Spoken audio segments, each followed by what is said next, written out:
presença. Hoje eu quero falar sobre iniquidade. A iniquidade no hebraico significa um caráter torto. Significa atos conscientes contra a lei de Deus. No grego significa falta de lei, sem lei, rebeldia deliberada e o desprezo pela ordem divina. E em 1 João 3,4 fala: toda pessoa que vive costumeiramente pecando também vive em rebeldia contra a lei, pois o pecado é a transgressão da lei. Então hoje eu venho conversar com você sobre iniquidade.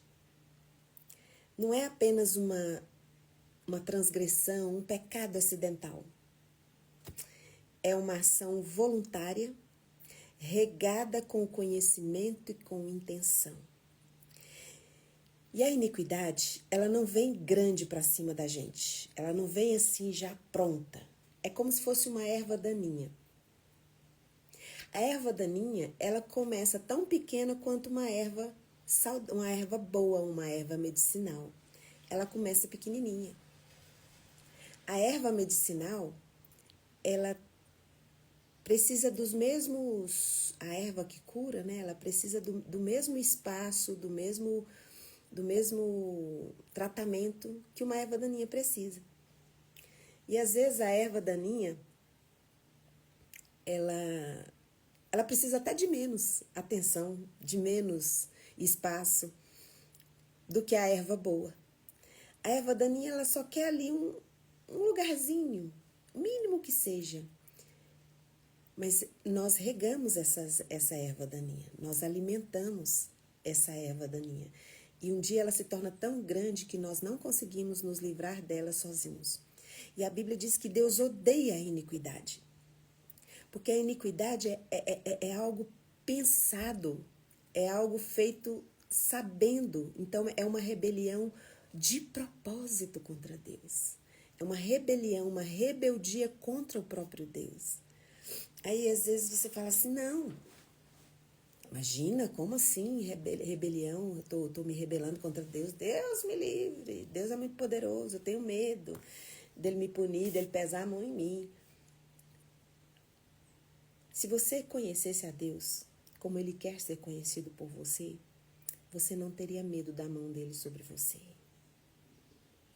Porque a mão de Deus sobre nós, ela sempre é para nos arrancar das trevas e nos trazer para a luz, para um entendimento novo, para um olhar diferente sobre as nossas calamidades, sobre os nossos caos. Sabe, esse dia eu estava vendo o Dr. Jonatas Leono, ele é um psicólogo, e aí ele estava falando que o pecado, ele não realiza, ele não dá prazer. Ele não sacia a fome da carne. O pecado, ele vem para te dar mais fome, te dar mais desejo, te dar mais desespero por algo que você nunca vai alcançar. Porque o desejo que o pecado traz para a nossa vida, ele sempre provoca mais fome do pecado. Então nunca te dá plenitude, nunca vai saciar a sua fome de desejo. O único capaz de dar plenitude para a nossa alma é o Espírito Santo de Deus. E ele não tolera a iniquidade, não tolera o pecado. Não existe essa de você ficar flertando com a iniquidade, com o pecado, e falar, mas Deus vai me perdoar, é só confessar que Ele me perdoa. Mas posso falar? Ultimamente, tem sido muito raro as pessoas confessarem seus pecados. Eu pergunto para você, qual foi a última vez que você confessou os seus pecados? Você lembra que eu já falei aqui em outras lives, que sempre quando a gente erra, quando a gente falha, a gente sempre tem uma desculpa.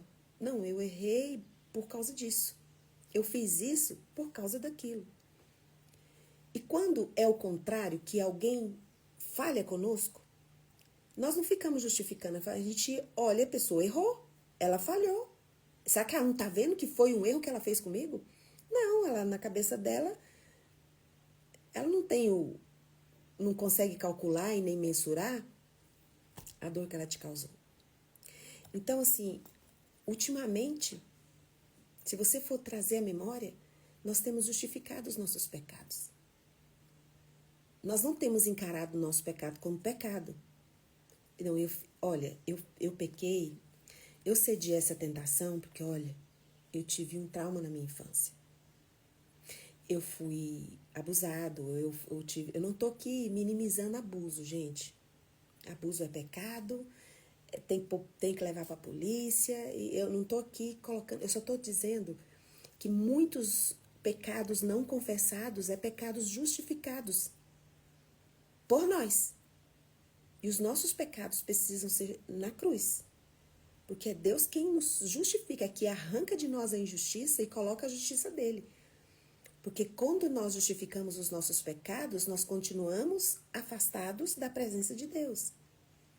Então, é iniquidade o lugar que a gente fica sem confessar. E Deus odeia a iniquidade. Lá no Salmo 45, versículo 7, fala que Deus odeia a iniquidade. Ele ama a justiça e odeia a iniquidade. Em Abacuque 1,13 fala, Deus é santo e não tolera iniquidade. Quanto tempo faz que você não confessa seus pecados a Deus? E quando você peca, você fala assim, não tem problema, Deus vai me perdoar, é só eu confessar. Só que qual foi a última vez que você confessou seus pecados? Muitas vezes nós colocamos culpa de termos falhado, culpa de termos pecado nas nossas emoções. Ah, é porque eu sou muito sanguíneo. Ah, é porque eu sou muito colérico. Ah, é porque eu sou fleumático. Ah, é porque eu não sei o quê. Ah, eu pequei por causa que quando eu era pequeno minha mãe fazia isso, eu fui repetir. Não, você pecou porque você foi tentado na sua própria cobiça e cedeu. A cobiça está na sua mente, não lá no trauma. Não nas pessoas que te... Está em você, está dentro de nós. 1 João 9 fala, se confessarmos, se confessarmos os nossos pecados, Ele é fiel e justo para nos perdoar e nos purificar de toda injustiça. E nós estamos em iniquidade quando nós não confessamos os nossos pecados. Sansão brincou com a iniquidade. Quantas vezes Sansão brincou com a iniquidade, flertou com o pecado? Ele ia, as pessoas estavam ali querendo destruí-lo e ele sabia que aquele lugar era um lugar que ele poderia morrer, mas ele confiou na força. Ele confiou, falou, não, eu tenho a força de Deus, eu consigo, esse povo não vai conseguir me destruir nunca, mas a iniquidade o destruiu, o matou. Em Tiago 1,14 fala assim, cada um, porém, é tentado pela própria cobiça, sendo por esta arrastado e seduzido. Então, quando vem a tentação, quando vem a iniquidade, que você sabe o que você está fazendo. Sabe como que é a iniquidade? Você tem um site, por exemplo, que você costuma ir lá, assistir coisas, e aí aquilo enche o seu coração de luxúria, de pecado. Você peca, depois você vai lá e deleta. Pede perdão para Deus, ou às vezes nem pede perdão para Deus, não vou ver mais, vai lá e deleta o site. Só que em algum lugar ele fica salvo, lá no seu computador, no histórico, fica lá. Aí um dia, você tá toda lá e de repente você, vou dar uma olhadinha naquele site, mas eu apaguei, mas se eu for no histórico, que a erva daninha, ela sempre fica em lugares estratégicos, ela nunca sai se você não arrancar. A iniquidade é um pecado deliberado. É um pecado que tem o conhecimento e tem a intenção. Você sabe que é pecado. E a intenção do seu coração é pecar. Por isso que Deus odeia a iniquidade, porque é um pecado deliberado. Não é um pecado acidental que você viu, já tinha acontecido. Não, é um pecado intencional, calculado. Você vai com as suas próprias pernas lá e realiza. e aquilo não te dá prazer, aquilo só faz aumentar o desejo, só faz aumentar seu desejo e nunca te dá plenitude. Hoje em dia tem pessoas que estão culpando os seus vícios num buraco que está na emoção lá atrás. E realmente essas coisas acontecem na nossa vida. Mas isso não tira o fato de que é pecado. Isso não anula o fato de que a escolha que você fez, a decisão que você fez de pecar, você saiu da presença de Deus. E por isso que Deus odeia, porque o pecado nos arrasta para longe da presença dele. Nos arrasta para longe, porque ele não se afasta, mas nós nos afastamos. Então, a iniquidade, ela nasce pequena, mas ela tem o potencial dela de destruição é certo. E é um potencial grande. Então, nós precisamos todos os dias nos renovar, nos revestir, nos renovar o entendimento, mudar o entendimento. Todo dia Deus tem um entendimento novo para nós. Se nós não estivermos perto dele, se nós não nos aproximarmos de Deus, não mergulharmos na palavra dele, porque a palavra de Deus é o que te cerca, é o que te protege. Ele te cerca por trás, por diante. Ele vai cercando, tirando do seu caminho os espinhos, a erva daninha que pode levar você. E é só a palavra de Deus que pode fazer isso. Lá cadê aqui? Tiago, Hebreus. Eu anotei, mas não estou conseguindo achar aqui. Fala que a palavra de Deus, ela é como uma espada de 2 gumes. E ela é que discerne a intenção do coração, os maus desígnios do coração. Então, talvez você hoje, eu falando isso sobre iniquidade, falando sobre pecado, você fala assim, não estou gostando muito dessa live, não, porque ela está me dando uma tristeza. A tristeza, segundo Deus, ela produz arrependimento. A tristeza, segundo o mundo, ela causa morte. Então, eu espero que o Espírito Santo de Deus tenha acesso ao seu coração nesse momento. Muitas vezes nós achamos que os jovens pecam muito, né? Adolescente peca muito, é muita coisa que a gente vê na internet. A gente acha que às vezes porque nós somos adultos nós não pecamos. Pecamos sim, existe pecado não confessado. E talvez você esteja diante de Deus com sua lepra, com a sua dor, com a sua querendo ser curado, querendo ser transformado, querendo sair deste lugar, mas você não tem força. E você não sabe, mas as raízes da iniquidade tiraram de você todo o potencial de ser liberto, de sair deste lugar, e você não vai conseguir sozinho. Você não consegue olhar nenhuma situação na perspectiva de Deus, porque a raiz da iniquidade te prendeu num lugar de infertilidade. Te prendeu no lugar de escuridão. E você olha para esse seu problema, você olha para as suas dores desesperados. Você não consegue ver saída, porque as raízes da iniquidade te levou para esse lugar escuro. Mas hoje, nessa manhã, o Espírito Santo de Deus falou no meu coração que existem pessoas presas na iniquidade, que Ele quer trazer para a luz, que Ele quer desatar os nós. Mas você não pode mais culpar pessoas, se esconder atrás dos traumas, se esconder atrás de um temperamento difícil. Confesse seus pecados, confesse sua iniquidade, porque assim que você confessar, 1 João 1:9, se confessarmos os nossos pecados, Ele é fiel e justo para nos perdoar e nos purificar de todo pecado e de toda a injustiça. Então, se você não confessar seus pecados, quanto tempo faz que você não confessa pecado? Hoje em dia, muitas coisas que nós sabemos que é pecado, mas se tornou tão comum, e aí a gente fala, não, mas o que tem? Ah, mas isso não tem nada a ver. O que é que tem e o não tem nada a ver são as ervas daninhas que estão crescendo no seu coração. E eles cegam o seu entendimento, assim como cegou o entendimento de Sansão. Deus tinha planos para proteger Israel através da vida de Sansão. E Sansão morreu antes da hora, antes do tempo, porque brincou com a iniquidade.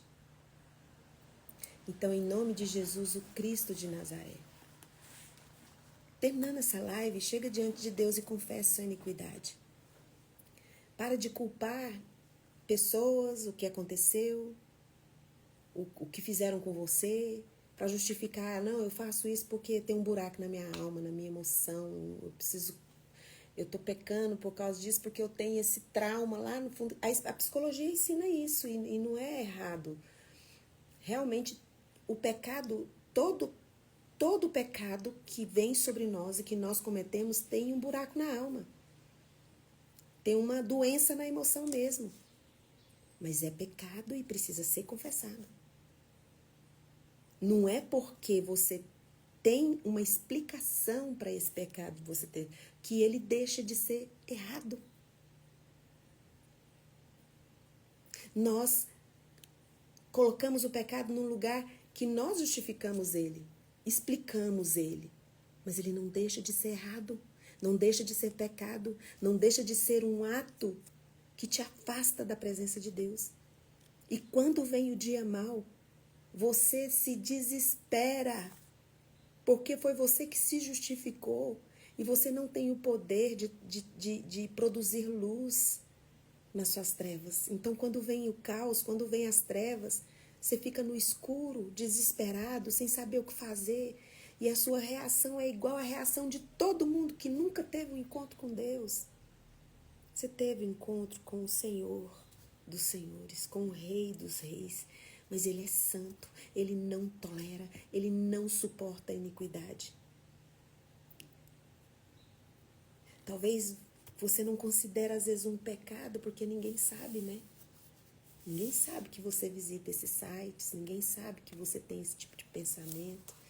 Que aqui, como Tiago 1,14 fala, cada um, eu e você, nós somos tentados pela nossa própria cobiça. Cada um de nós temos uma cobiça, sim, porque nós somos pecadores. Todos nós pecamos, Romanos 3,23, eu acredito que seja, todos nós pecamos e precisamos desesperadamente da graça de Deus para viver. Você não é imune à cobiça. Nós temos essa cobiça dentro de nós e o pecado ele é produzido aqui na nossa mente, não é produzido na mão de outro e joga, porque o que é produzido na mão do outro é pecado dele, mas o que é produzido na minha mente é pecado meu e eu preciso confessar. Você tem justificado seus pecados, explicado seus pecados, ou você tem confessado seus pecados? Aquele que confessa e deixa, tem que confessar e deixar. Teve o verdadeiro arrependimento. Se você não se arrependeu, você não consegue deixar. Quantas vezes você arrependeu profundamente de algo? Você nunca mais voltou a fazer aquilo. Porque não foi remorso, foi um arrependimento genuíno. Quantas vezes, por exemplo, às vezes você está falando ali, o que você está no calor de uma discussão e você solta palavras duras, agressivas. Depois, quando acalma os ânimos, você sabe que tudo que você falou estava certo, você não estava errado no que você estava falando. Mas você errou a mão no tom da voz, na agressividade, você errou aí. E você bate aquela culpa, aquele remorso, e se você se arrepende mesmo, nunca mais você vai abrir a boca quando estiver nervoso. Se foi um arrependimento genuíno mesmo, toda vez que você estiver muito nervoso, você vai se calar. Você só vai falar quando você estiver calmo. Porque o arrependimento genuíno mostra a nossa miséria. Mostra que um lado nosso que nós não queremos conviver com aquilo. Porque deixa Deus triste. Porque quando você tem um arrependimento genuíno, você é resgatado na comunhão com Deus e é resgatado na comunhão com os outros. Aqui a Fábia está dizendo que o autocontrole não é fácil, por isso que nós precisamos de ajuda. Sabe, teve um leproso, eu não sei muito o lugar, fala assim, Jesus, se quiseres, o Senhor pode me curar. E Jesus tocou nele e falou, eu quero, fique limpo. E soprou nele o Espírito Santo. Nós precisamos desse sopro do Espírito Santo em nós, porque sozinhos nós não conseguimos controlar. É muito forte as nossas emoções, o que nós somos o nosso ego é muito forte. Mas o Espírito Santo é o que mostra a nossa miséria. É o que coloca diante de nós tudo aquilo que nós fazemos e que entristece o coração de Deus. Sabe, muitas vezes nós estamos preocupados em agradar pessoas. E ao agradar pessoas, nós não estamos percebendo que estamos nos afastando da presença de Deus. Porque nós queremos agradar as pessoas, custe o que custar. Queremos que elas falem bem de nós. E muitas vezes nós estamos num lugar de iniquidade, fazendo coisas erradas, pecando mesmo.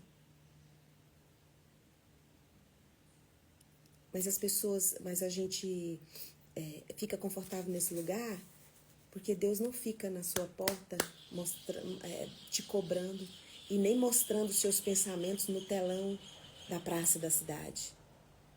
É algo que está na sua própria cabeça. É entre você e você mesmo.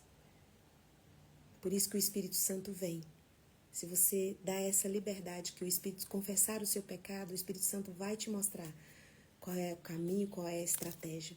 E a estratégia mais eficaz para você ser liberto de uma iniquidade é fugindo dela. Sansão corria para a iniquidade, corria para cima, porque ele achava que ele era forte o suficiente, que ele ia conseguir. Mas nós temos que correr para longe dessa vulnerabilidade, para longe dessa fraqueza.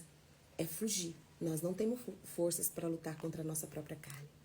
É o que ela disse aqui, o autocontrole é muito difícil.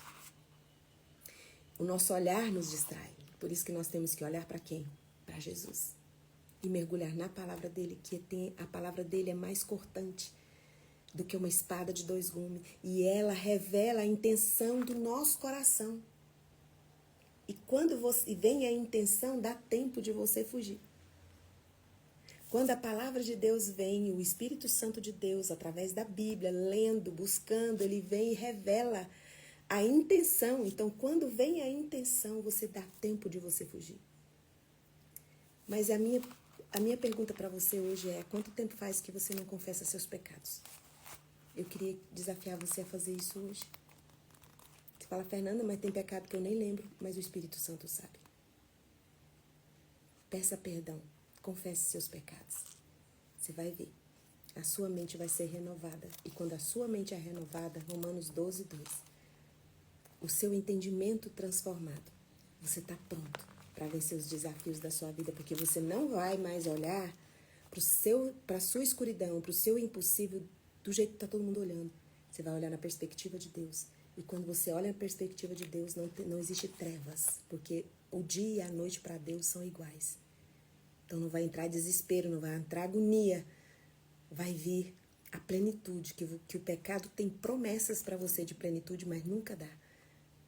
Mas a plenitude de Deus, ele é fiel e justo. 1 João 1:9. Se confessarmos os nossos pecados, ele é fiel e justo para nos perdoar e nos purificar de todo o pecado e de toda a injustiça. Mas para de se esconder, para de justificar.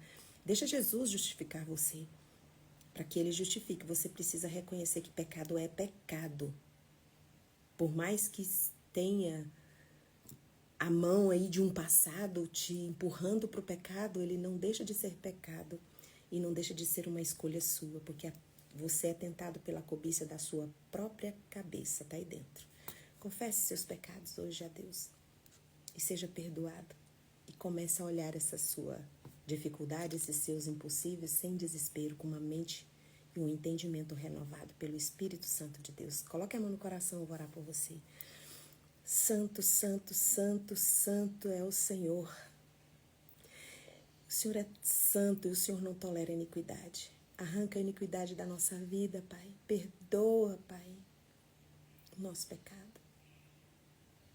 Eu sei que muitas vezes nós temos justificado os nossos pecados, mas não temos o poder de justificar porque é pecado.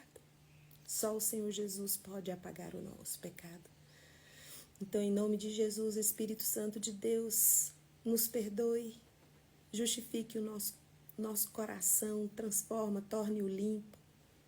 E junto com essa limpeza, junto com essa transformação de entendimento, que venha o teu reino, que venha o teu governo sobre os nossos dias, porque nós não sabemos dirigir nossa vida. Nós não sabemos, Pai. Sem o Senhor, nada nós podemos fazer, porque o Senhor é a nossa videira verdadeira e nós queremos estar ligados, conectados ao Senhor. Nos limpe de todo pecado, de toda maldade, de toda cobiça. Em nome de Jesus, e agora na autoridade que o Espírito Santo de Deus me dá por causa do sangue de Jesus derramado na cruz do Calvário, eu ministro cura sobre você, seja curado de toda doença do seu corpo e toda enfermidade da sua alma, em nome de Jesus. Amém. Um beijo e até amanhã, 6h30. Tchau, tchau.